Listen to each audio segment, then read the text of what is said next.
Hasbunallah wa ni'mal wakil, ni'mal maula wa ni'man nasir. Hasbunallah wa ni'mal wakil, ni'mal maula wa ni'man nasir. Hasbunallah wa ni'mal wakil, ni'mal maula wa ni'man nasir. Hasbunallah wa ni'mal wakil, ni'mal maula wa ni'man nasir. Sallu ala Nabi Muhammad. Sallallahu alaihi. Alhamdulillahirabbil alamin. Buat Anda seluruh pemirsa iNews dimanapun saja Anda berada, hari ini kita sudah membahas hal-hal yang memang selalu diingatkan kepada kita bahwa Allah itu ada. Kenapa? Karena kita akan bicara mengenai beratnya ujian hidup dan bagaimana cara menghadapinya. Kadangkala pada saat menghadapi ujian hidup kita suka merasa menyerah. Atau kadangkala kita merasa ini adalah ujian. Tapi sebenarnya ini bukan ujian. Tapi ini adalah salah satu bentuk teguran Allah kepada kita. Bagaimana membedakan antara ujian dan teguran. Nah nanti ada guru-guru kita yang menjelaskan kepada kita. Tapi sebelumnya saya kasih kesempatan sama ibu-ibu atau bapak-bapak yang ada di Masjid Al-Manar Depok untuk bertanya. Silahkan angkat tangan yang mau nanya. Iya mana nih ibu? Ya silahkan. Iya, hati-hati Bu. Bismillahirrahmanirrahim. Bismillahirrahmanirrahim. Assalamualaikum warahmatullahi wabarakatuh. Waalaikumsalam warahmatullahi wabarakatuh. Saya nama Ratu Iis Riswatini dari Majelis Ta'lim Al-Ihsan. Ya, nama ibu siapa? Ibu Ratu Iis. Ibu Ratu Iis. Oh ya, siap. Silakan Ibu Ratu. Assalamualaikum warahmatullahi wabarakatuh. Waalaikumsalam warahmatullahi wabarakatuh. Anak saya suka nanya sama saya, gimana caranya menghadapi atasan yang suka seenaknya. Semua kerjaan dikerjakan tapi atasan saya tidak pernah puas. Begitu. Gimana kira-kira menghadapinya Pak Ustadz? Jadi atasannya selalu ngasih kerjaan sama anak ibu gitu. Terus udah dikerjain nggak pernah puas. Terus gimana cara ngadepinnya? Cuma pertanyaan saya, gajinya naik nggak? Harusnya naik. Nah itu dia ya kan. Udah disuruh tapi gaji nggak naik-naik ya Bu ya. Baik silakan Kiai Fadol. Makasih banyak Ibu. Waalaikumsalam warahmatullahi wabarakatuh Ibu Ratu. Silakan. Ustadz Kafi Fadol. Baik, bismillahirrahmanirrahim. Ini Ustadz Gilang lemparnya ke saya ini. Biar saya kena omel juga sama atasan. Baik, ya bagaimana cara menghadapi ya atasan yang memang tidak pernah puas dengan kinerja anak buahnya. Bu, ya. Ini pertanyaan bagus dan sering terjadi. Begini, konsep bekerja adalah bagaimana kita melakukan pekerjaan semaksimal mungkin, sebisa mungkin sesuai dengan aturan yang ada. Maka tak kala kita sudah melakukan dengan semaksimal mungkin dan usaha yang kita lakukan, namun ternyata atasannya masih belum puas, berarti itu kita kembalikan kepada Allah Subhanahu wa taala. Mengapa? Karena kita sudah berusaha dengan semaksimal mungkin, dengan usaha yang kita bisa. Dan sesuai dengan aturan yang ada. Namun terkadang meminta lebih itu tanda orang yang kurang bersyukur. Atau mungkin yang kedua bisa jadi ada dendam pribadi terhadap seseorang tersebut. Artinya dia tidak suka dengan si A ini. Kenapa? Kalau sudah berusaha maksimal, insya Allah akan hasilnya maksimal. Tapi yang namanya pekerjaan tidak ada yang sempurna 100% karena yang sempurna hanyalah pekerjaan Allah Subhanahu wa ta'ala. Ini yang kadang-kadang salah. Lalu bagaimana caranya kita menyikapinya? Biarin Bu. Itu cuma satu. Biarin atasan begitu yang gak suka dengan kita asalkan apa? Kita udah kerja sesuai dengan kapasitas kita, sesuai dengan kemampuan kita. Ya, kemudian udah kita lakukan pekerjaan kita. Lakukan dengan semaksimal mungkin. Kenapa? Kalau kita mengurusi orang yang tidak senang dengan kita. Orang yang tidak suka dengan kita, kita tidak akan pernah maju. Biarkan orang berkata apa, atasan bilang apa, biarin. Yang penting kita masih usaha maksimal. Bilang sama Pak Bos, bilang sama Pak Manajer, Pak saya sudah berusaha maksimal. Ini masalahnya, ini begini. Biarin. Dia mau ngomong apa kek? Iya kan? Biarin. Keluar telinga kanan, dia masuk telinga kanan, keluar telinga kiri. Biarin Bu. Ya anggap aja orang tua lagi ngomel, kan begitu. Iya, ini Ustadz Gilang ketawa aja ini. Ustadz, ini saya biar kagak kena omel juga, ini sama atasan.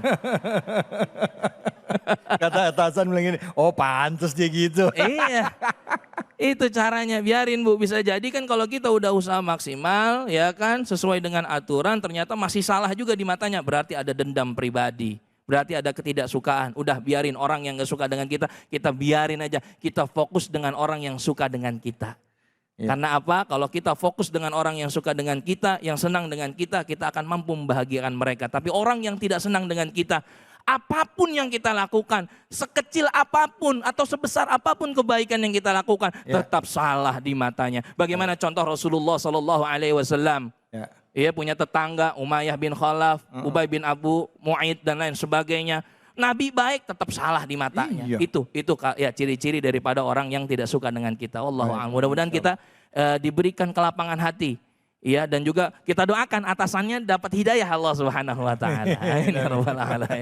Tapi Ustadz kadang-kala ya jadi atasan juga nggak gampang Ustadz. Betul. Udah ngasih tahu kerjainnya begini. Tiap hari dikasih tahu masih salah juga. Ada juga yang kayak begitu Ustadz. Kalau begitu kan yang salah karyawan ya berarti. Nah iya, ini kan kadang-kala kita mesti introspeksi diri juga kan gitu kan ya. Gitu Ustadz ya. Ini ketawa aja Ustadz Gilang dari tadi. Ustadz Gilang gak mau disalahin sama atasan. Iya. Baik Bu. Siapa yang mau nanya lagi, angkat tangannya. Mana. Ibu di mana? Ya di sana di ujung. Ya silakan Ibu. Wah paling ujung. Bismillah. Ibu.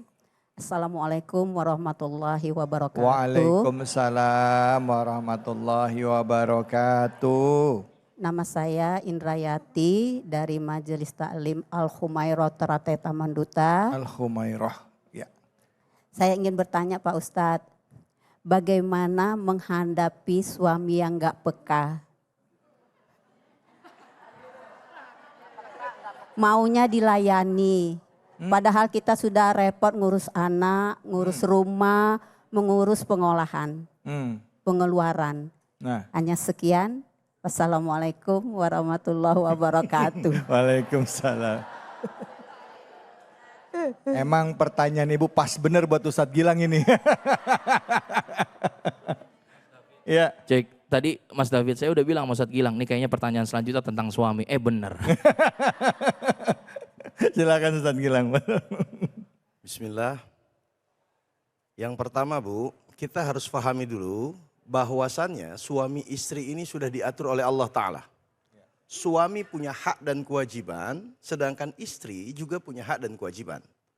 Selama telah menjalankan hak dan kewajiban masing-masing, maka tentunya selesai. Namun dalam polemik berumah tangga hari ini, Bu, kitab-kitab kuning itu juga kayaknya kewalahan menghukumi rumah tangga hari ini. Al-Quran nyuruh ke kanan, ibu-ibu belok ke kiri. Si bapak disuruh lurus, dia berhenti. Jadi akhir-akhir ini rumah tangga ini jawabannya itu Bu, yang pertama, hak istri harus terpenuhi dalam rumah tangga dan hak suami juga harus terpenuhi. Suami punya hak untuk ditaati oleh istrinya. Tentu dengan persyaratan. Saya sebagai laki-laki Bu, terkadang juga nggak sepakat. Banyak orang laki-laki di luar sana, Kiai, itu mendalilkan agama saat tertekan. Oh iya. Tapi saat tidak tertekan, dia nggak mendalilkan agama. Contoh, ketika ibu ibu misal mau pergi, dia bilang nggak boleh keluar. Saya imam, saya pembimbingmu, surgamu ada di telapak kaki saya. Itu lagi mentok tuh. Tapi kalau lagi waras, nggak pernah ngajak sholat, nggak pernah ngajar ngaji, nggak pernah ngajar lain-lain. Akhirnya timbul permasalahan. Seakan-akan, ini mohon maaf betul, seakan-akan agama hanya menjadi dalil bagi mereka yang tertekan. Beberapa bulan ini banyak orang tanya ke saya permasalahan rumah tangga. Ini saya ngelebarin sedikit. Iya, iya, iya. Yang pertama, ini penting betul. Bagaimana hukum ketika seorang istri meminta izin mendatangi ibu dan bapaknya, sedangkan suami nggak ngasih izin. Kata suaminya nggak boleh kamu ke rumah bapakmu, nggak boleh kamu. Si suami memutus hubungan antara si istri dengan keluarganya. Ini bagaimana dalil nas-nas kita mengatur ini?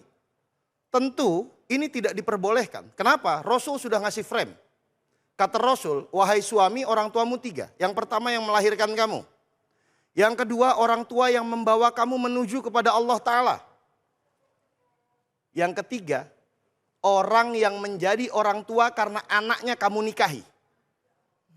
Maka di forum yang mulia ini, saya memohon kepada laki-laki jangan jadikan agama sebagai dalil saat kalian kepepet. Ngasih nafkah enggak. Istri harus masak. Lo masak dari mana? Uangnya enggak ada.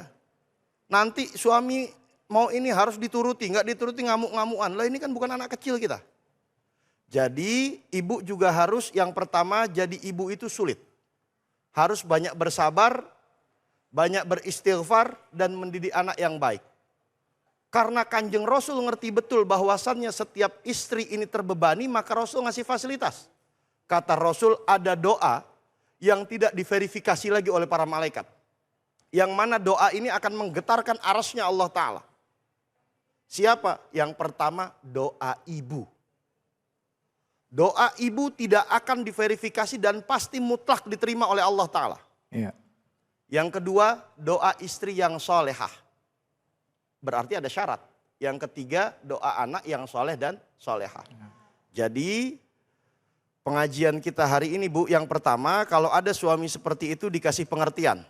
Setelah dikasih pengertian, yang kedua didoakan dikasih Fatihah setiap hari agar Allah beri hidayah kepada suami ibu-ibu sekalian. Yang ketiga, ya sabar saja.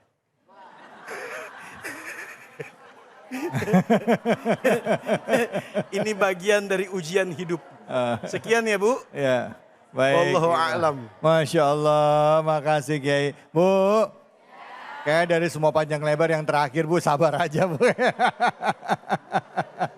Masya Allah. Ngasih gaji enggak, tapi maunya roti disiapin, semua dilayanin. Betul apa betul Bu?